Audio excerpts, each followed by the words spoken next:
CBSE Board, Class 11, History, Chapter 2, Part 24, Audio by Renee Matthew. The Outremer territory, which was controlled by the Christians, were disintegrating under the power of the Christians because of several purposes, and it gave way to a new ruler whose name was Saladin, creating an Egypto-Syrian empire. And he was able to regain Jerusalem nearly a century after the First Crusade, and we also saw how this particular emperor behaved with humanity towards the Muslims, towards the Christians, and that was not like how the Muslims and Jews were treated under the Christian rule. There are other factors also which comes under this particular session. He gave custody of the church, of the Holy Sepulchre, to the Christians. A number of churches were turned into mosques. Many of them were converted into mosques, and Jerusalem once again became a Muslim city under the emperor's rule. Now, the laws of the city prompted a third crusade. There were possibilities of a third crusade, an impending third crusade coming up in 1118, but the crusaders gained very little prominence, support and all these things, except for some coastal areas or towns in Palestine and free access to Jerusalem for Christian pilgrims. It was very difficult to consolidate their power also, which would promote the Third Crusade in 1189. The rulers of the Egypt were known as Mamluks, and finally they were able to drive away the crusading Christians who came as pilgrims. They had free access to Jerusalem that was not cut. But what happened is that they were not allowed to access this particular place, and the Mamluks were able to drive away the crusading Christians from all the area of Palestine, especially in 1291. And finally, Europe gradually lost interest in the Islamic places because they were able to understand that by no means they can actually take over this place. Why? Because they were so powerful. They had regained their power and it's very difficult to gain control over them, so they just gave up. Because when there is a very powerful rivalry which is in your opposite side, it's very difficult to control them and just give it up. Yes? So after that, the focus was on the internal political and cultural development more than all the other things. Now, the crusades which were fought, the first and the second crusade, had a very lasting impact, especially on the two aspects of Christian-Muslim relations. Though the Christians were driven away, though the Egyptian rulers successfully drove away the Christians, where they just concentrated on the internal and political and cultural development, we can see that there was a lasting impact on the aspect of Christian and Muslim relationship. The main aspect was the harsh attitude of the Muslim state towards the Christian subjects, and that resulted in bitter memories and conflict and rivalry, and the security of the Christians were jeopardized. The need for security was felt in mixed population because there was a harsh attitude of the Muslim states towards the Christian subjects. That is one particular reason or one particular impact. The other was the influence of the Italian merchants from Italy was coming over, especially those communities belonging to Pisa, Genoa and Venice. And they established trade between East and West even after the restoration of Muslim power. So they started influencing. Italians came as merchants to this place in spite of the restoration of the Muslim power. What about the economy, agriculture, urbanization and commerce, the economic part? Agriculture and trade were the important part, or communication, occupation and everything for these people. So agriculture was the principal occupation of the settled populations in the newly conquered territories. So now agriculture was giving more dominance. And Islamic State did not make any changes to this. They were also supporting the agriculture and trade also because it brought a lot of reforms and it strengthened the economy of the empire also. The land was also owned by big and small peasants. No matter whether they were big or small, they owned the land. And in some cases, the land was owned by state also. But of course, the peasants were able to take control of it. In places like Iraq and Iran, land existed as huge units and they were just cultivated by the peasants. I told you just now that some of it were actually owned by the small and big peasants. But some were there which were really large, they were fairly large units, and those were cultivated by the peasants actually. And it was not owned by these peasants. The estate owners, what they did is they collected taxes. They started collecting tax on behalf of the state. And when people were cultivating on their land, they just collected the taxes. During the Sasanian as well as Islamic periods, they started collecting the tax during these two periods. They did not put a stop to that. The areas which had moved from a pastoral to a settled agricultural system. Okay, so there were people who shifted their occupation from pasture or pastoral occupation, pastoral farming to agricultural system, which were two different systems. The land was the common property of the village, because sometimes when you shift from one occupation or one trade to another, there will be a lot of loss or sometimes gain also. Sometimes the land was the common property of the village, and those who could afford, definitely the state gave the land to the big and small peasants. So that was not a problem at all. So these were the conditions under the economy and especially agriculture. Big estates. What happened to the big estates? Some of the owners, because Muslim people, they took over the land, some of the estates were abandoned by their owners after the Islamic conquest. And those were confiscated by the state. And that was mainly handed over to the Muslim elites of the empire, that is the aristocratic or the wealthy people of the empire, particularly members of the Caliph's family. So they did not actually do away with the Caliph's family.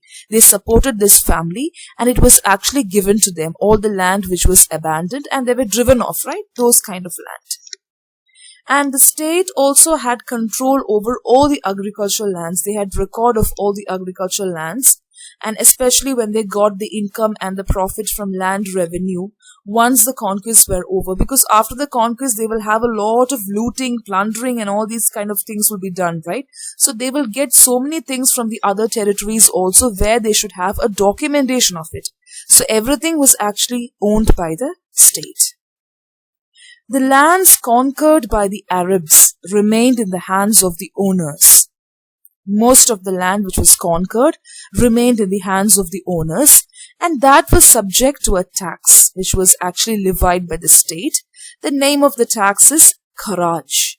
It varied from half to a fifth of the produce. Depending on the conditions of the cultivation, the tax levied also actually changed. So those remained in the hands of the owners. Now on land which is held or cultivated by Muslims, I told you that some people possessed, some people cultivated. The tax levied was 1/10, that is ushra, of the produce. So those which were cultivated by the Muslims, the conditions were different. It was just 1/10 of the produce. So it varied, I told you. When it was non-Muslims, they started to convert to Islam to pay lower taxes, because when you're a Muslim, you're having the privilege of paying only lower tax. So many people started converting to Islam, and that was one of the great way of dominating over the non-Muslims. So that reduced the income of the state also. When many people started converting, what happens? The tax which was levied or collected became less. And as a result of that, the income of the state also reduced. Economy was also reducing. Now, to address the shortfall, the economy was actually dying. It was disintegrating. So to address this particular problem, first what the caliphs did was they discouraged conversions. They did not want the conversions to happen. If a non-Muslim was willing to convert to as a Muslim citizen, they discouraged it first, and later adopted a uniform policy of taxation where everybody had to pay tax. Instead of giving less to Muslims and more to the non-Muslims, they thought of levying tax uniformly from everybody. So that was the final decision. So from the 10th century onwards, something else happened. The state authorized all its officials to claim their salaries from agricultural revenues from territories called iktas, revenue assignments. What is the meaning of this? People belonging to the higher strata of the society were asked to supervise whatever is happening in the field of agriculture, right? Usually it is like that. So what the state did is, they had to take the salary which was collected as a part of the agricultural revenue. So solely it was dependent on the produce and the cultivation of that particular period. So if the produce was less, they were not expected to take more salary. So it was dependent on the assignments. These people were given revenue assignments, and the term for that is iktas. And depending on that, only they could take their salary. So that was the kind of policy which was implemented, so that they will give their maximum and they will actually ask the peasants and the lower strata of the society to cultivate in a better way. So that is what they expected. Now, what about the agricultural prosperity? Was there any prosperity? It went hand in hand with political stability. So if the government was stable, definitely there will be prosperity in the field of agriculture, which was the main occupation. In many areas, especially in the Nile Valley, the state supported irrigation systems, especially the construction of dams and all those things. So in the Nile Valley, the construction of dams and canals were encouraged. Digging of wells also took place. Sometimes it was equipped with water wheels or noria. These terms are very important.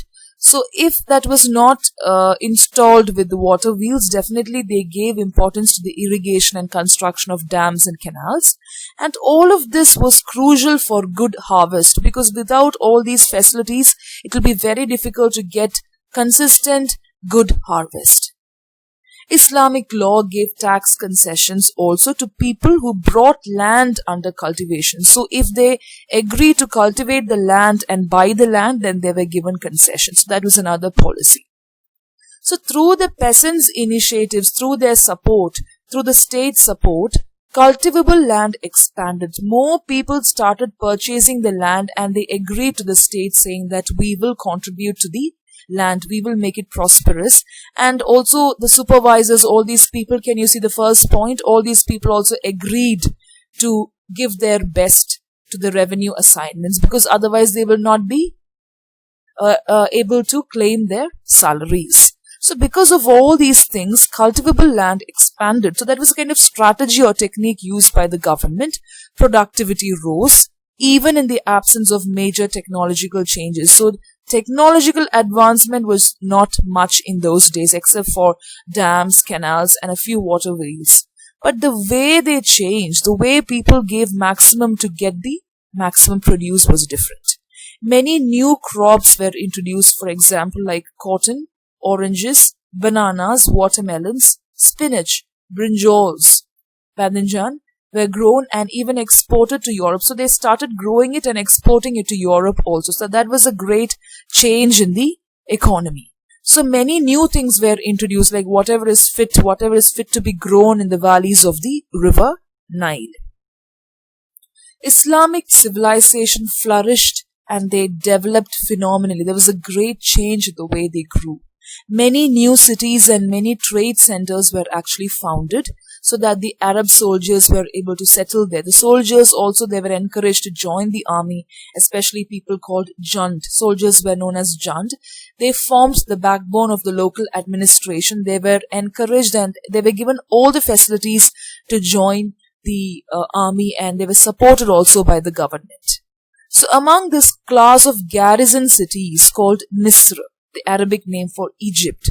So garrison cities called Misr, which is the Arabic name for Egypt, were Kufa and Basra in Iraq, Fustat and Cairo in Egypt. These were the main places where the soldiers settled. Okay, garrison cities where armed people settled, and Misr is the Arabic name for Egypt. And these places, from the beginning itself, we saw that soldiers stayed there. They halted there. Kufa, Basra in Iraq, and this place is also added, which is Fustat and Cairo in Egypt. So within half a century of its establishment as the capital of the Abbasid Caliphate, within half of a century, the population of Baghdad also reached around 1 million. That happened in 800, Abbasid Caliphate. So population of Baghdad also actually rose. The capital also started flourishing because of its trade and other commerce opportunities.